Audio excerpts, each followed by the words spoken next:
Challenger 2 is being upgraded because it hasn't been modernized in quite a while. So the last upgrade to the platform were really in 2003 when the program received improved armor. So in the last 20 years, technology has moved on. I think there's been a significant amount of improvement in the lethality of anti-armor weapon systems. So, for example, anti-tank guided missiles, the 120mm rifled gun that the Challenger 2 currently has, it doesn't quite have the lethality that a more modern system would have. And the Challenger 2 also lacks some of the latest developments in other forms of protection. Under most circumstances going into combat, crews are still very, very well protected. Having said that, the Challenger 2 is, at this stage, its armor is now not as capable of defeating the latest array of threats that are currently being developed. So really, the design is in need of imminent upgrade.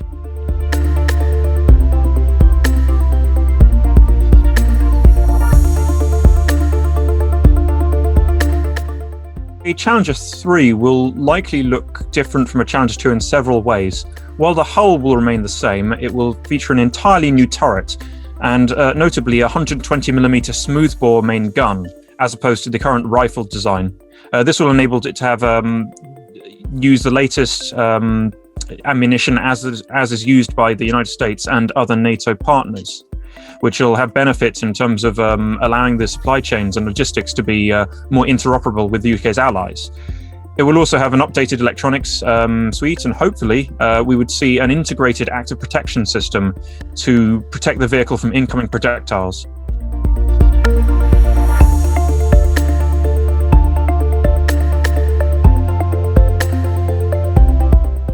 Heavy armored forces are very, very useful in that they have protection, mobility, and firepower.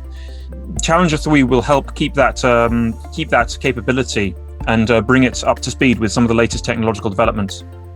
Some of the capabilities that have been receiving particular attention lately, as armed forces worldwide have been modernizing, is ISTAR, that is intelligence, surveillance, target acquisition, and reconnaissance.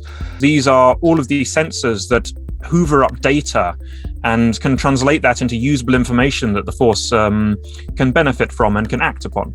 Particularly, this has taken the form of unmanned aerial systems, drones. In the context of improved ISTAR capability and improved fires capability, armour has been argued to be quite vulnerable in a way that it hasn't been previously. Ensuring that the British Army modernises along those lines will be key to both allowing armour to still be useful and to not be vulnerable.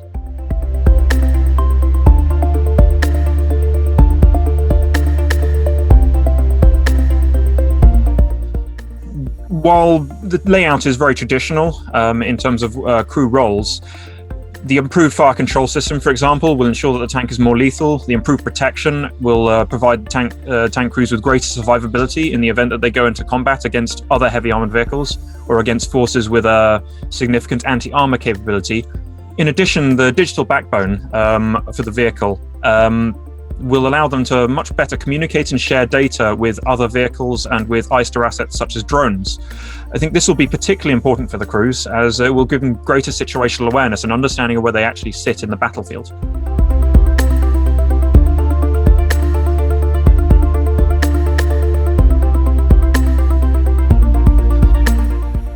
The design is still in development. While technology demonstrators have been produced, the design is not finalized, and we'll probably be looking at least 3 to 5 years away, probably longer.